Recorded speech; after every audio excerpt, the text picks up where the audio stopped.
Hola amados hermanos y hermanas en Cristo Jesús, Señor nuestro. Les doy la bienvenida a este estudio de hoy, en la voz de nuestro hermano, José Luis Carrera, para traernos la palabra de verdad, del Evangelio eterno de Cristo Jesús, y prepararnos para la venida del Señor. No olviden suscribirse y dar un me gusta y compartir el estudio. Buenas tardes, buenos días. Señor les bendiga a todos en el nombre de nuestro Señor Jesucristo. Vamos a grabar este estudio. Vamos a llamarlo el libro de Dios. Para eso tomamos la escritura de Lucas capítulo 8, verso del 42 al 45. Y dice ahí, palabra del Señor. Jesús entonces les dijo: si vuestro Padre fuese Dios, si su Padre fuera Dios, ciertamente me amaríais, dice, pero es amarían, porque yo de Dios he salido y he venido, pues no he venido de mí mismo, sino que Él me envió. ¿Por qué no entienden mi lenguaje? ¿Por qué no pueden escuchar mi palabra? Ustedes son de su padre el diablo, y los deseos de su padre quieren hacer.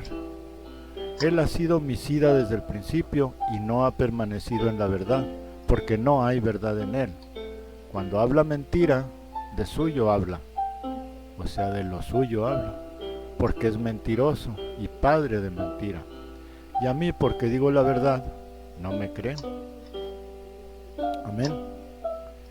Dios les bendiga a cada creyente, todos los que con amor llevan sobre sí el glorioso nombre de nuestro Señor Cristo Jesús, que fue muerto y he aquí que vive para siempre. Y también a todo el que le está buscando de todo corazón, con la esperanza de entrar en la misericordia de Dios, el perdón de sus pecados y recibir el don del Espíritu Santo, el cual nos enseña todas las cosas para no caminar a tientas entre tanta oscuridad. A Él sea dada la gloria y la honra por siempre y para siempre. Amén. También pido a Dios nuestro Señor por aquellos que leen este escrito, o que oyen este escrito, o que oyen este estudio.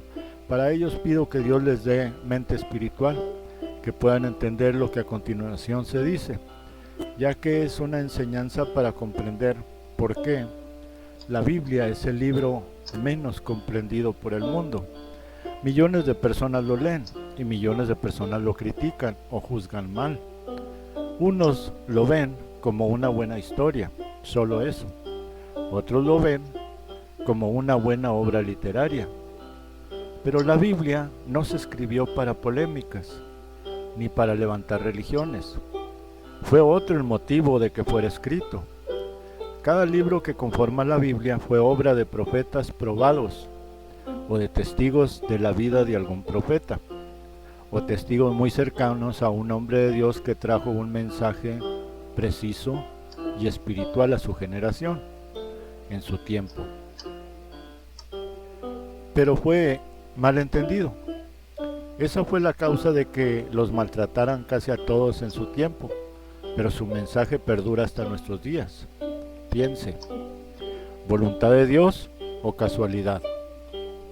La casualidad no formó este universo con el orden que tiene. Tampoco la casualidad hace que cada año se renueve la tierra en su naturaleza. ¿Es acaso la casualidad la que hace que usted piense?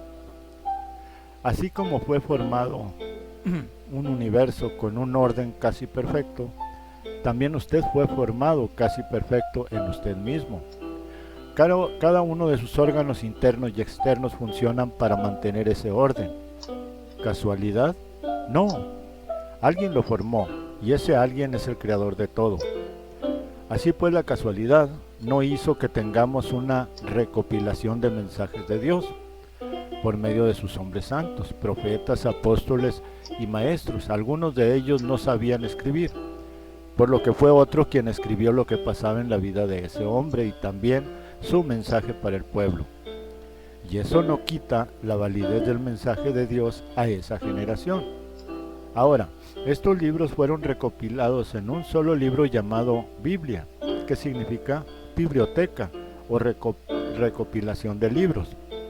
Y se le llama santa porque es una biblioteca de libros con mensajes de Dios, dados en cada tiempo, enviados por medio de hombres santos. O sea, Dios escogió y apartó a esos hombres para que enseñaran, predicaran su mensaje. Así que no podemos tampoco atribuir o decir el libro de Moisés, pues más bien es de Dios a través de Moisés. Esto es la razón de por qué Santa Biblia. Dije antes que la Biblia no se escribió para levantar religiones, más bien fue para enseñar a un pueblo, pero cada mensaje de los que están mencionados en la Biblia y otros que no están, pero que existen aún, fueron mal entendidos, porque apenas murió el mensajero, los interpretaron mal e hicieron religiones del mensaje de Dios. Explicaré esto con ejemplos. El mensaje enviado por Dios a través de Martín Lutero fue un mensaje reformador para salir del oscurantismo impuesto por la Iglesia Católica. No era para que hicieran una religión, luteranos o los bautistas y todas las religiones derivadas de ese mensaje.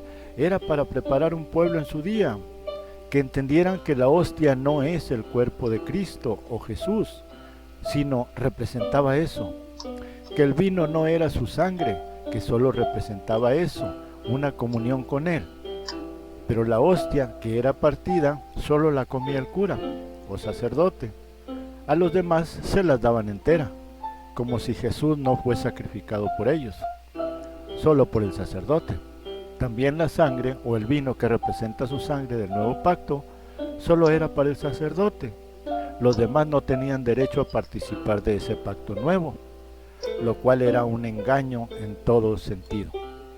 Entonces el mensaje era para que salieran del engaño de esa organización religiosa. La Iglesia Católica predicaba que solo podían salvarse los que hicieran eso, y Lutero tomó las palabras de Dios por medio de Pablo, que dice: el justo por la fe vivirá. ¿Y qué hicieron? Los que se supone que salieron del engaño, exactamente lo mismo que hacían con ellos, de los cuales salieron. Lo mismo que hacían con ellos, de los cuales ellos también salieron. Formaron una religión igual, volviendo a la mentira, y allí están aún en lo mismo. Pueden alegar como los ruselitas diciendo: pero nosotros no adoramos imágenes. ¿Y su religión no es una imagen de la católica? ¿Sus ancianos no son su imagen adorada? Pues ellos están presos de su religión, más que los católicos. Y dicen: nosotros no adoramos imágenes. Y tienen la marca de su religión, y además se jactan de tenerla, como si tuvieran a Dios mismo con ellos. ¡Qué desgracia! ¿Qué acaso eso no es idolatría? Todo eso pasa o sucede porque Dios nunca ordenó que se levantaran religiones organizadas con un nombre propio. Usted dirá: ¿y los cristianos del tiempo de Pablo? Yo le contesto: ellos no se llamaban cristianos, la gente los llamó así, cristianos, no ellos mismos. Después ellos se acostumbraron a ese nombre, pero nadie de ellos escribió una carta diciendo: a los cristianos. Busque usted en la Biblia a ver si hay una carta que diga a los cristianos, sino a los santos. Busque en la Biblia y vea si alguien escribió una carta dirigida a los cristianos. Ve, ellos mismos no se pusieron ese nombre ni nunca tuvieron una cabeza o papa. Tenían apóstoles, profetas, maestros y diáconos, pero no alguien que fuera cabeza de los creyentes. Para todos ellos había una cabeza establecida, y cada maestro, apóstol, profeta y diácono enseñaba quién era la cabeza de todos, y decía: nosotros somos el cuerpo de esa cabeza. Él es el que manda en cada uno de nosotros y nos enseña lo que debemos enseñar. Nadie se sujete a otra cabeza que no sea Cristo Jesús, Señor nuestro, dice Pablo. ¿Entendieron eso? Los que formaron las religiones organizadas, ¿entendieron eso? Es claro que no. No entendieron. ¿Lo entiende cada creyente que se mete en una religión organizada? Pues también es claro que no. Pero se enojan cuando se les dice que no saben nada del Espíritu Santo que dicen tener. Y más cuando les dices que Dios no les habló, ni les hablará, en tanto no se arrepientan y salgan de Babilonia la grande. Bien, ahora entraremos en el tema importante de la enseñanza, aunque todo es enseñanza. Pero el tema es, ¿por qué el mundo no comprende la Biblia? ¿Por qué no la entiende? Sé que muchos dirán que la entienden, pero en verdad les digo que son muy pocos. Es una manada pequeña la que la ha entendido en cada generación. Y estos que han entendido como Lutero se salen de la religión organizada. No se quedan en organizaciones ni líneas organizadas. Y la razón es muy sencilla, entienden el mensaje y al mensajero de su tiempo. Y saben que el mensaje de Dios no es para sujetarlos a los hombres, ni a los caprichos de religiosos hijos de Caín, sino liberarlos, abrirles la puerta para que no queden presos de las ideas de los hombres y conozcan la verdad de Dios, que los hace libres. Estos hombres y mujeres que llegan a saber de otro que entendió el mensaje se juntan con él, no para hacer una religión con nombre propio, sino para adorar a Dios en espíritu y en verdad, para gozarse juntos en la gracia de Dios, para agradecer a Dios el haberlos liberado de las tinieblas, donde la mayoría del mundo está hoy. Pues comenzaremos con el principio, el cual está narrado en el libro de Génesis, escrito por Moisés. ¿Cómo supo Moisés el principio? Se preguntan muchos. Bueno, él mismo lo explica. Se narra de generación en generación, y en el báculo o bordón o palo inscribían con símbolos no solo los nombres de cada patriarca, sino también hechos históricos. Estos báculos los patriarcas los heredaban a sus primogénitos para que cada cierto tiempo fuera leído y narrado a su generación, y además también lo que iban agregando los padres de cada familia. También de manera oral, les contaban la historia a sus hijos. Así se conocía la historia de ellos. De no haber sido así, no hubieran creído a Moisés. Pero muchos que eran esclavos en Egipto conocían la historia, porque los padres se las contaban a sus hijos. Así es, como ellos esperaban a un libertador, que los liberaría de la mano de Egipto. Si no fuera así, no hubieran cargado los huesos de José y de Jacob cuando salieron libres. También Moisés, siendo profeta, recibió revelación de Dios para conocer el principio de la creación. Bien, en este libro el primer mensajero que se menciona es Enoc, que Dios se lo llevó. Leemos que él fue un mensajero de justicia. ¿Por qué afirmo yo que mensajero de justicia? Porque cuando Dios lo envió, la generación esa, toda la generación esa ya se había dado a la pura maldad, ya era pura maldad. Por eso Dios quería o dijo que iba a acabar con todos, por eso se llevó a Enoc. Entonces, ¿a qué lo mandó Dios? Pues a pregonar justicia, a tratar de que entendieran justicia.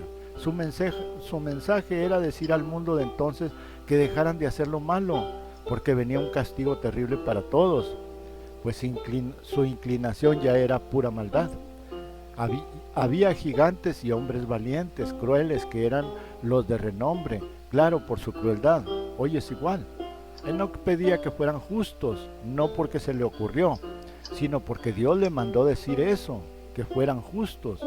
Pero a ellos no les importaba eso. Ellos pensaban que si Dios los hizo más fuertes o inteligentes, era porque eran mejores y deberían de ser más ricos. Eso pasa hoy también.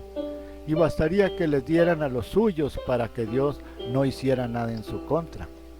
Pues Dios no mató a Caín. Era parte de su excusa. Pero no fue así. Entendieron mal el mensaje. Justo no es buena persona. Justo es el que Dios justifica por creer en Él y hacer su voluntad, que es alabar su nombre, con obediencia, con humildad de corazón, con contentura de lo que Él decide, con amor por los demás y otras cosas que agradan a Dios. Entonces Dios justifica que estés vivo, eres justo. Pero ellos creyeron otra cosa. y vino el diluvio. Noé. El mensaje de Noé era más sencillo.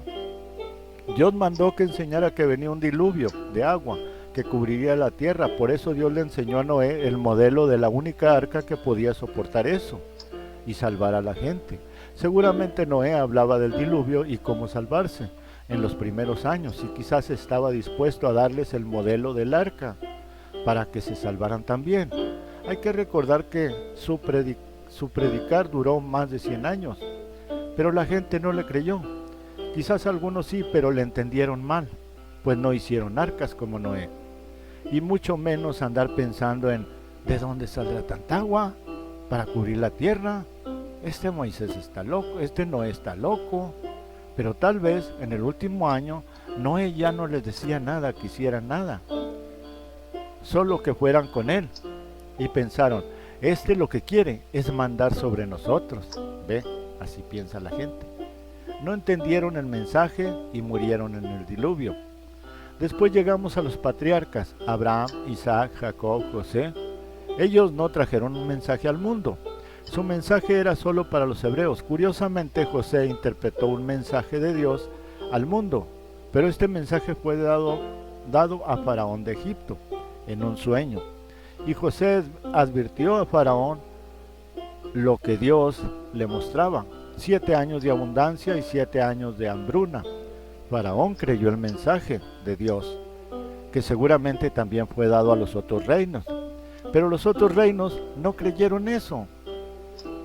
Eso hizo que tuvieran que dar lo que tenían, todo lo que tenían a Egipto, que sí se preparó. Luego Egipto fue más grande de lo que ya era antes. El error de Faraón fue no dejar un testimonio perdurable de ese hecho.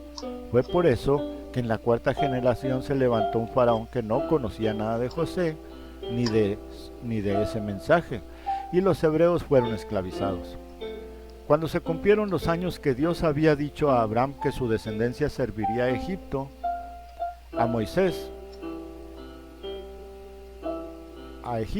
serviría a Egipto, entonces a Moisés Dios le dio un mensaje para Faraón, que no creyó, y fue la ruina de Egipto. También para el pueblo de Dios le dio la ley con la que deberían regirse como un pueblo libre, como una nación escogida. Les dio profecías y mandatos, un código por el cual deberían transitar para ser aceptos a Dios, o sea, justos.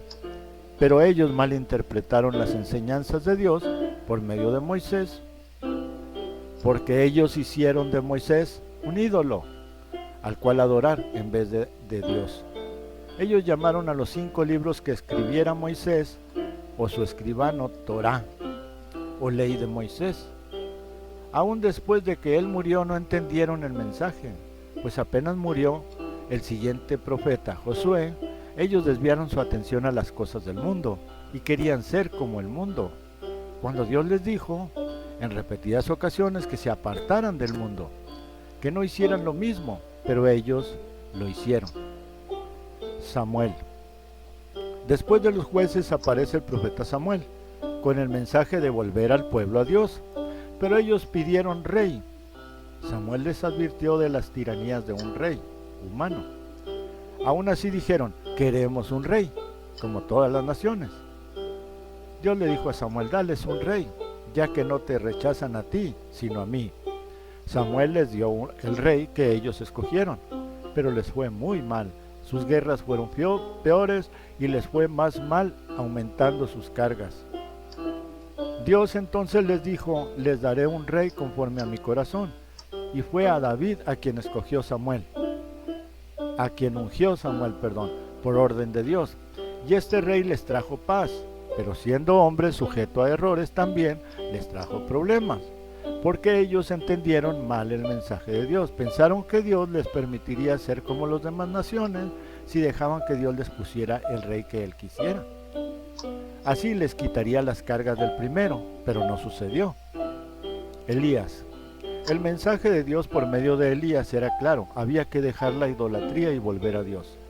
Pero ellos entendieron mal el mensaje, creyeron que si dejaban de ir a los montes a quemar a sus hijos y danzarle a los ídolos, a Moloc y a todos esos, era todo, La muerte de los sacerdotes de los ídolos solo enfureció a la reina contra el profeta Jezabel.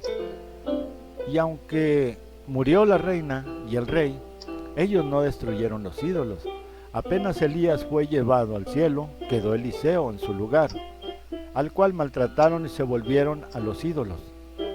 Damos un salto en la historia hasta Juan el Bautista. El mensaje de Juan el Bautista era claro y sencillo como el de Noé. Prepárense para recibir al Salvador, y si eres engreído o altivo o rico, humíllate y sé como si no tuvieras nada. Vea, eso está escrito en Isaías 43:4. De esta manera: voz que clama en el desierto, este es Juan. Preparen el camino al Señor, a Jehová, dice. Sí, enderecen la calzada en la soledad. Enderecen calzada en la soledad a nuestro Dios. ¿Qué es enderezar calzada? Hacerse derechitos. Todo valle sea alzado, o sea, todo lo que se crea muy abajo, levántese. Y bájese todo monte y collado, o sea, todos los que se creen mucho, bájenle. Y lo torcido se enderece. El que ande mal, alíñese. Y lo áspero se allane, o sea, lo tosco se haga liso. O sea, los pobres no se sientan menos y los ricos no se sientan más que los otros. Así de sencillo era el mensaje. Por eso decía Juan el Bautista en Mateo 3:10, el hacha ya está puesta a la raíz de los árboles, por tanto. O sea, por esto mismo, todo árbol que no da buen fruto es cortado y echado al fuego. Esto es, el juicio. O sea, esto significa, es el juicio para los hombres. Está listo. El árbol que no dé buen fruto será cortado. El árbol que no haga lo que Dios dice será cortado y echado al fuego, condenado y echado al infierno. Pero ellos malinterpretaron su mensaje y creyeron que Juan era el Mesías prometido. Y cuando deberían de seguir a Jesús, no lo hicieron. Solo 2 o 3 de ellos lo hicieron, creo 2. Jesús nuestro Señor, el mismo Señor con su mensaje de salvación, mal entendido por el mundo. ¿Por qué no le creyeron? Por idolatría a Moisés, la ley y los preceptos que no cumplieron, pero tenían idolatría con ellos. Y con el templo de Herodes, que en realidad no era el de Salomón, sino el de Herodes. Herodes lo terminó de construir, pero no porque era muy creyente, sino para quedar bien con los judíos, para que no lo rechazaran, pues no era bien visto por el pueblo, porque era mitad judío, y él deseaba que lo aceptaran y ser querido por ellos. Así que él fue quien escogió los sacerdotes y ordenó que lo que ellos dijeran era ley. Si notamos, ellos ya eran religiones organizadas, fariseos, saduceos, herodianos, con sacerdotes y su cabeza un sumo sacerdote no autorizado por Dios, sino escogido por una asamblea llamada Sanedrín. Ellos no sabían más de Dios que Pedro, que era un pescador. Porque Pedro sí creyó el mensaje y siguió a Jesús. Los fariseos y religiosos lo rechazaron. Palabras mal entendidas como estas bastaron para que lo condenaran y crucificaran. Él dijo: destruyan el templo de Dios y yo lo levantaré en 3 días. El templo de Dios era él, no el de piedra. Y pues ellos pensaron en el templo de Herodes, pero era el de piedra, era el cuerpo de Jesús mismo, el verdadero templo de Dios. ¿Cómo entenderían eso los religiosos? Aún hoy no lo entiende la gran mayoría, menos en ese tiempo. Lucas capítulo 6, versos del 43 al 44 dice: no es buen árbol el que da malos frutos, ni árbol malo el que da buen fruto, porque cada árbol se conoce por su fruto. Pues no se cosechan higos de los espinos, ni de las zarzas se vendimian uvas. Amén. Pues en lo natural así es. Pero ¿a qué se refiere en esta parábola el Señor? Eso es, el hombre, lo que hace el hombre. Eso es, el hombre o lo que hace el hombre. O la palabra que el hombre dice. Difícil, ¿verdad? Si a usted se le dificulta responderse esa pregunta, Imagine a esa gente. Vea, estos 3 enigmas que el Señor Jesús dijo a Nicodemo, en Juan capítulo 3. Dijo, nosotros de lo que sabemos hablamos. También dijo, necesitan nacer de nuevo. También dijo, el viento sopla de donde quiere y oye su sonido, pero no sabes a dónde va ni de dónde viene. Y así podría seguir y seguir. Conjeturas hay miles, pero verdad es solo una, y es necesario conocerla para saber a ciencia cierta si entendimos lo correcto. Bien, esta es la primera parte porque voy a hacer el estudio en 2 partes, que no sea tan grande el estudio y no se me fastidien. Así que Dios los bendiga con esta primera parte. Espero que pueda mandarles pronto la segunda parte, para que si pueden los escuchan juntos, primero el 1 y luego el 2, para que puedan entender todo. Muchas gracias hermanos y hermanas por habernos acompañado en este estudio. Recuerden darle un me gusta y suscribirse a su canal, para que aquí se junten más águilas, y si desean ayudarnos, para mejorar en lo que hacemos. Debajo del vídeo, les hemos dejado número de teléfono y número de cuenta. Dios los bendiga.